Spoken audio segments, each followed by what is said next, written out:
Good morning. इस video में हम साइंस फर्स्ट यानी विज्ञान भाग 1 के पहले लेसन का प्रश्न नंबर 3 देखेंगे। तो पहले लेसन का प्रश्न नंबर 3 जो है, पृथ्वी के केंद्र पर स्मॉल जी का मान 0 होता है, इस संबंधी स्पष्टीकरण लिखिए। तो उत्तर है, पृथ्वी के केंद्र में पृथ्वी के ऊपरी आधे हिस्से का जो बल होता है पृथ्वी के निचले आधे हिस्से के बल के कारण क्या हो जाता है, समाप्त हो जाता है। इसी व्यवहार में अगर हम देखें तो पृथ्वी के किसी हिस्से पर लगने वाला बल जो है उस हिस्से के विपरीत लगने वाले बल के कारण केंद्र पर 0 हो जाता है। इस प्रकार किसी भी वस्तु का जो केंद्र में गुरुत्वीय बल क्या होता है, 0 होता है। न्यूटन के नियम से F बराबर mg, किसी भी पिंड का द्रव्यमान यानी m 0 कभी नहीं हो सकता, लेकिन हमने ऊपर पढ़ा है कि पृथ्वी के केंद्र पर बल क्या होता है, 0 होता है। तो इस सूत्र में यदि हम F को 0 रखेंगे, m को m रखेंगे तो स्मॉल g बराबर भी कितना आएगा, 0 आएगा। इसलिए पृथ्वी के केंद्र पर स्मॉल g का मान क्या होता है, 0 होता है। तो ये प्रश्न का उत्तर है। प्रश्न तीसरा। प्रश्न चौथा देखते हैं। प्रश्न चौथा है बच्चों कि सिद्ध करो कि एक तारे से r अंतर पर, कैपिटल R अंतर पर स्थित ग्रह का परिभ्रमण काल t है और वही ग्रह क्या करता है, तारे से 2r अंतर पर हो तो उसका परिभ्रमण काल हमें करनी में 8t सिद्ध करना है। ये हमें सिद्ध करके लेके आना है। मतलब एक तारा है, वो ग्रह से, तारा और ग्रह जो r अंतर पर है तब उसका परिभ्रमण काल t है, और फिर उसके बाद वही ग्रह क्या करता है, तारे से 2r अंतर पर हो जाता है, तब उसका हमें परिभ्रमण काल हमें सिद्ध करके लेकर आना है, करने में 8t होगा। तो बच्चों यहाँ पर जो ग्रह के जो परिभ्रमण काल का जो सूत्र होता है t बराबर, याद रखना है इस क्वेश्चन में, t बराबर जो सूत्र होता है 2 पाई बटे का निशान करनी में कैपिटल G m और यहाँ पर स्मॉल r की घात जो देखिए 3/2, इसको मान लेंगे समीकरण 1। अब पहली कंडीशन में देखेंगे कि जब जो तारा जो है ग्रह से r अंतर पर है, कैपिटल R अंतर पर है, तो स्मॉल r का मान क्या हो जाएगा, यहाँ पे कैपिटल R, और t को मान लेंगे हम t1 मान लेंगे।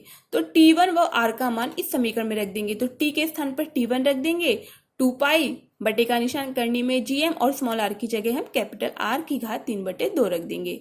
ठीक है, ये तो पहली समीकरण हो गई। इसके बाद अब उसके बाद वही ग्रह जो है तारे से 2r अंतर पर रहता है, तो स्मॉल r बराबर 2r है ना, तो t बराबर t2 हम मान लिया। तो इस समीकरण में हम t के स्थान पर t2 रखा, 2 पाई r के स्थान पर क्या रखना हमने, 2r उसकी घात 3/2 बटे का निशान करनी में gm। t2 को ऐसी कैसे उतारा, उसके बाद 2 पाई, उसके बाद r की घात 3/2 को अलग लिख दिया और गुने 2 की घात 3/, मतलब ये जो 3/2 2 के ऊपर भी है और r के ऊपर भी है, तो r को उसको अलग अलग लिख दिया हमने। उसके बाद ये जो मान जो देख रहे हैं बच्चों, 2 पाई r की घात 3/2 करनी में gm, ये किसका मान है, यहाँ पर t1 का है, यहाँ पर लिख के दिखा रखा है, जहाँ t1 बराबर 2 पाई r की घात 3/2 करनी में gm। तो इसके स्थान पर हमने t1 रख दिया। अब 2 की घात 3/2 को हमने करनी में 8 कैसे लगा, 2 की घात 3, पहले 2 की घात 3 मतलब 8 हो गया, 1/2 बचा है वो उसके ऊपर वर्गमूल का निशान लगा दिया, तो t2 बराबर क्या आ गया, करनी में 8t। इसके बाद ये प्रश्न नंबर चौथा ऐसे आपको हल करना है।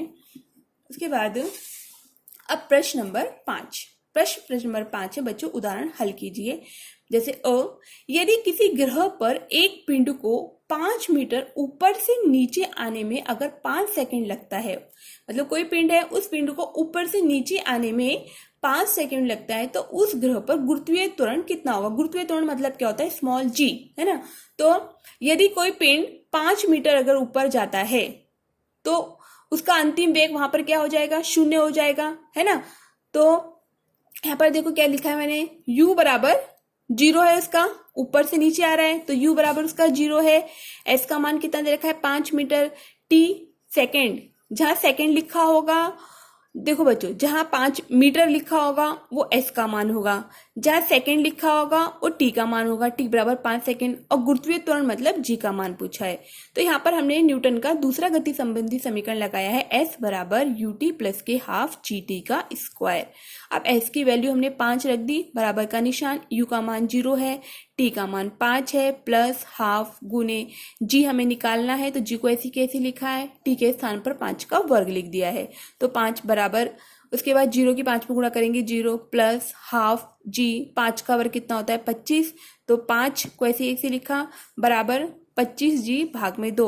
अब इसको हमने यहाँ पर 1 मान लिया, इनकी त्रिज्या गुणा कर दी, 5 दूनी 10 और 25g, तो g बराबर क्या आ गया 10 भाग में 25। तो भाग दिया हमने इसे, 5 दूनी 10, 5 में 25, 5 को जब 2 से भाग दिया तो 0.4। और g की जो बच्चों इकाई होती है, यूनिट होती है, वो मीटर प्रति सेकंड स्क्वायर होती है। तो ये लिखना है, नहीं तो एग्जाम में उसके नंबर करते हैं। तो g हमारा गुरुत्वीय त्वरण जो पूछा था वो आया 0.4 मीटर प्रति सेकेंड स्क्वायर। इसके बाद नेक्स्ट देखिए ये वाला प्रश्न, ग्रह क की त्रिज्या ग्रह ख की त्रिज्या की आधी है। ठीक है, क का द्रव्यमान कैपिटल M है। यदि ख ग्रह पर स्मॉल g का मान जो है क ग्रह पर स्मॉल g के मान का आधा है, तो ख ग्रह का द्रव्यमान ज्ञात करना है। तो पहले प्रश्न में दिया है बच्चों कि क ग्रह की त्रिज्या मतलब r। ग्रह के बारे में जब बात करेंगे तो कैपिटल में सब लेंगे, है ना। तो क ग्रह की त्रिज्या यानी कि r क, तो क ग्रह की त्रिज्या ख ग्रह की त्रिज्या की क्या आधी है, तो क ग्रह की त्रिज्या ये ख ग्रह की त्रिज्या की आधी है, ऐसे लिख दिया था। आर क बराबर आर ख बटे 2। उसके बाद क का द्रव्यमान यम है, तो क का द्रव्यमान यम क मान दिया मैंने यहाँ पर। उसके बाद दिया यहाँ पर यदि ख ग्रह पर स्मॉल जी का मान, तो स्मॉल जी का मान जो है क ग्रह पर स्मॉल जी के मान का आधा होता है, तो जी ख यानी क ग्रह पर क ग्रह के गुरुत्वीय त्वरण के मान की क्या होता है, आधा होता है। तो ख ग्रह का हमें क्या करना है, द्रव्यमान ज्ञात करनी थी। हमें एम ख का मान क्या करना है, यहाँ पर ज्ञात करना है। तो ये समझ में आया बच्चों। उसके बाद देखते हैं आगे। अब देखो इसमें हम गुरुत्वीय त्वरण का सूत्र लगाएंगे। स्मॉल जी बराबर होता है कैपिटल जी एम बटे आर स्क्वायर। सूत्र से जहाँ जी गुरुत्वीय त्वरण है, कैपिटल जी गुरुत्वीय स्थिरांक है, एम द्रव्यमान है और आर क्या है, त्रिज्या है। तो क ग्रह के लिए जब लेंगे तो क लिख देंगे। जी क बराबर कैपिटल जी के पास क नहीं लिखेंगे क्योंकि कैपिटल जी का मान सब जगह समान होता है। तो यम क और आर क, ये तो क ग्रह के लिए हो गया। ऐसी ख ग्रह के लिए ख क लिखते जाएंगे। उसके बाद समीकरण 2 को हम क्या करेंगे, 1 से भाग दे देंगे। तो समीकरण 2 को 1 को भाग देने के बाद हम क्या करेंगे, यहाँ पे देखो जी ख और उसके भाग में जी क लिखा है, जी क, तो बाएं साइड दाएं साइड देखो मैंने क्या करा है। उसके बाद इसको ऐसे कैसे लिखा, जी एम ख अपॉन आर ख का स्क्वायर। अब इसको भाग देना है तो मैंने क्या करा, इसको पलट लिया, इसको ऊपर लिखा और इसको नीचे लिखा। यहाँ पे गुणे का निशान लगा के हम ऐसे कर सकते हैं, गुणे का निशान लगाए ना तो आर का ऊपर चला जाएगा और जीएम का नीचे आ जाएगा। अब कैपिटल जी से कैपिटल जी कट गया बच्चों।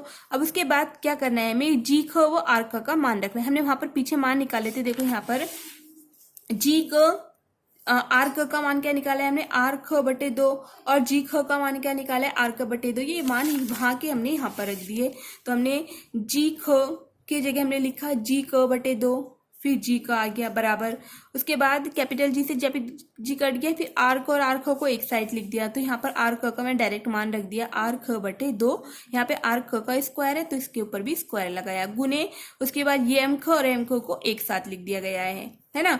जी क से जी क कट गया तो यहाँ पे क्या बचेगा, 1 बटे 2, ये वाला 2 बचेगा, 1 ऊपर नीचे 2 बचेगा बराबर।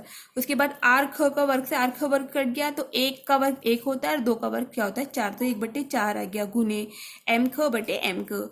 अब उसके बाद क्या करा, 4 को मैं इधर लेके गई तो 4 बटे 2 बराबर एम ख और एम ख, 2 दूनी 4। तो मैंने एम ख का मान निकालना है, ख का द्रव्यमान जो है क के द्रव्यमान के क्या होगा, 2 गुना होगा। इसके बाद इसको ऐसे हल करना है। उसके बाद आगे का प्रश्न अगले वीडियो में देखेंगे।